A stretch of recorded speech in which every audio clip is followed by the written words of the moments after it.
So, real quick, I thought, and I don't even know if I'll post this. I'm just gonna sort of vamp for a minute. I'm gonna talk to atheists from the perspective of a Christian. Uh, well, I'm gonna talk to atheists from I'm gonna talk to atheists in the way that a Christian would like to talk or respond to atheists, but don't because they have some kind of moral hedge against speaking to atheists in the way that I think on some fundamental level they would like to. But see, because I don't have those moral or emotional hedges, because I have rejected the irrational metaphysics which underwrite those particular reservations in most Christians, I have no problem speaking to atheists this way. And but I assure you, I deep down, this is how Christians would like to respond to atheists. Now, I'm a Christian. I'm not orthodox in a sense that I don't belong to a given denomination, because I don't accept the fundamental metaphysical interpretation of God and Christ that you see in the usual denominations you'll find here, particularly in the West. I don't know much about Eastern Orthodoxy, so I don't like to speak on that because I'm not familiar with that. But so while I'm a Christian, you won't find me going to any kind of particular denomination on any given Sunday. So the first thing I'd like to say is we don't care that you don't believe in God,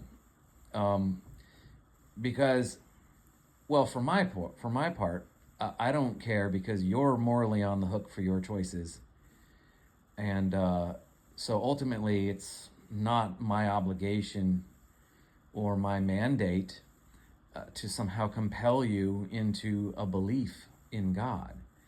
I certainly have no problem talking about God or explaining how I understand him or what I believe constitutes faith and my rational interpretation of God as the metaphysical primer. In fact, I do. I devote an entire blog, an entire channel to that.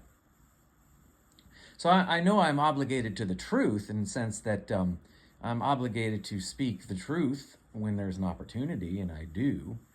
But I don't feel any moral obligation or compulsion to evangelize anybody or convert them. You're morally culpable for your own choices, and you're epistemologically culpable for what you believe and think, because that's your job. It's your job as a human being to think about what you believe or don't believe, to examine your ideas to determine if they're actually legitimate or not, and then act in service to moral truth. That's your job. It's not mine. So I really don't care who is quote unquote saved or not saved. From Christian orthodoxy, they believe it's not up to them anyway. It's God chooses who he wants to choose. So while they may feel like they have some duty to evangelize, they know that ultimately it's not up to them. The Holy Spirit will call whom the Holy Spirit calls, in sort of a determinative sense. And while I do think there is some truth in that, what I'm saying is that their interpretation of that phenomenon is that God simply determines who he wants to save and who he doesn't for reasons that we can't really know. And so ultimately it's not up to them. So your atheism is not really offensive. What's offensive is your arrogance and your pejorative attitude towards theists in general as a group, which is noticed. The anger, the vitriol, the righteous indignation, which follows from what is really just a disbelief, which, of course, as I've argued before on this channel, is nothing because it has no epistemological foundation. And Christians understand this on some fundamental level. And so it just seems kind of annoying and offensive and silly, because it is. But they can't tell you this because they're trying to be nice to you. I don't really feel any moral obligation to be nice to you, so I'm going to tell you it's offensive and silly and doesn't make you look particularly, well, it doesn't make you look particularly intellectually honest, I'll say that, or particularly intellectually introspective. Your disbelief in God is not a threat to a belief in God, because disbelief is nothing. I not only don't care what you don't believe in, I can't care about what you don't believe in, because what you don't believe in has no value to anything, because it's an epistemological void. It doesn't say anything about anything. It can't be a threat because it's not really anything of substance. A disbelief is nothing. So if you say to me, I don't believe in God, I'm like, well, what am I supposed to do? What the heck am I supposed to do with that? I disbelieve in God. Okay, congratulations. I mean, I can't have a discussion with you about what you don't believe, because that's impossible, because I can't have a discussion about something with negative knowledge, which is what disbelief is. So you'll say, well, you're on the hook for providing evidence for God. And I'll say, well, how am I supposed to provide evidence for what you don't believe exists? How am I supposed to provide evidence for something you've already concluded can't exist? Which is why you don't believe. You've already concluded it doesn't exist, and therefore you don't believe in it. So how am I supposed to provide you proof of it? I can't provide you proof of something you've already rejected as not existing. How do I prove something to a negative? I can't prove a positive to a negative intellectual position. So your atheism is not intimidating. It doesn't look particularly intelligent. It doesn't look particularly intellectually honest. And it's not a threat to any believer. And we don't care that you don't believe, because it's either A, not up to us in the first place, or B, you're on the hook for your you are on the hook for your choices and beliefs anyway.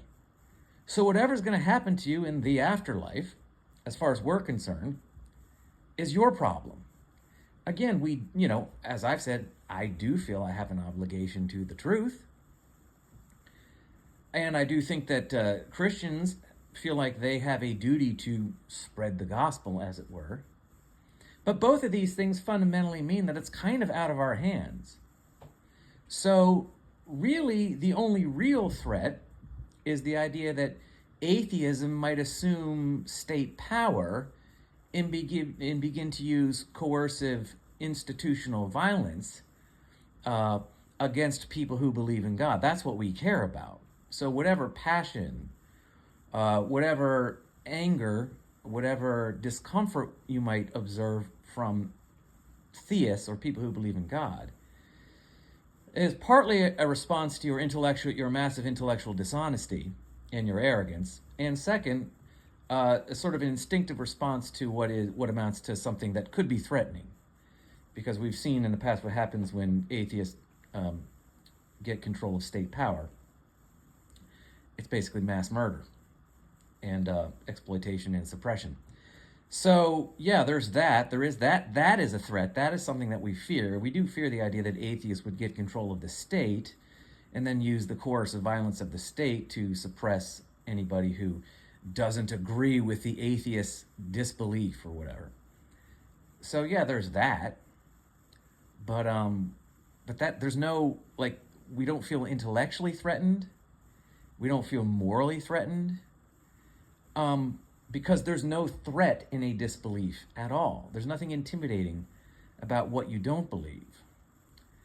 I do think that there could be some intrinsic discomfort that Christians might feel, because Christians aren't entirely sure how they would answer perhaps the scientific determinist claims which underwrite the atheist disbelief. I do think Christians haven't thought through their own ideas enough to be able to mount an effective defense against somebody who's arguing from a specifically scientific determinist point of view. So that might be intimidating if you come to them with like the laws of nature and the processes of evolution and the laws of physics and the mathematical universe. That could be intimidating. But that's not atheism. That's not a disbelief. That's not a negative belief. That's a positive belief claim. In and of itself, atheism is not a threat, intellectual or otherwise, because it doesn't have any beliefs, which means it's not saying anything. So it doesn't have anything to threaten anybody's belief with. I'm not intimidated by scientific determinism because I know it's all nonsense. Science is simply insufficient for really understanding the nature and value and relevance of reality. And it's simply impossible for science to determine the nature or even to describe in any real way the observer. So science is of no threat to me because as soon as science tries to become metaphysical, it becomes just nonsensical Gnostic mysticism, which you can dismantle in about 5 minutes if you know what you're doing. It's determinist twaddle, which has been, as far as I'm concerned, has been dealt with 1,000 times over since Plato canonized it with its allegory of the cave BS. So so for my part, I'm not intimidated by atheists. I'm not intimidated by atheism qua atheism. And I'm not intimidated by your scientific determinist claims by which you pretend to know that God can't exist. Because it's okay to be skeptical of a theist position, but you should be skeptical of your own position if you are rooting your disbelief in God in some scientific presumptions.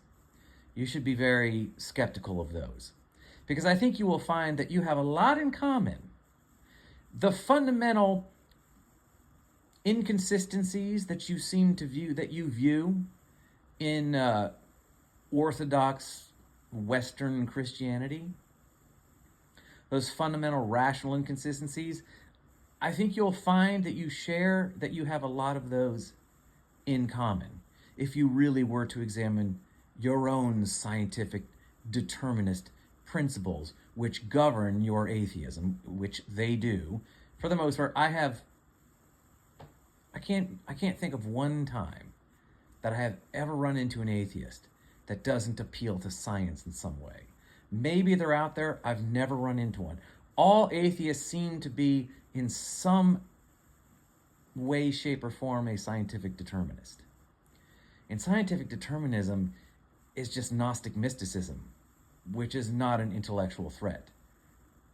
It's not to me, and it shouldn't be to anybody. So, anyway, that's all I wanted to say about that. So, again, I hope I didn't come across as an arrogant, pretentious twit, but I thought I'd just give it to you straight. This is kind of what Christians would like to say, but they're too afraid to say it, or they're too nice to say it, but I'm not too nice to say it. So I just did. So until I talk at you later, have a great day. Take care. Bye.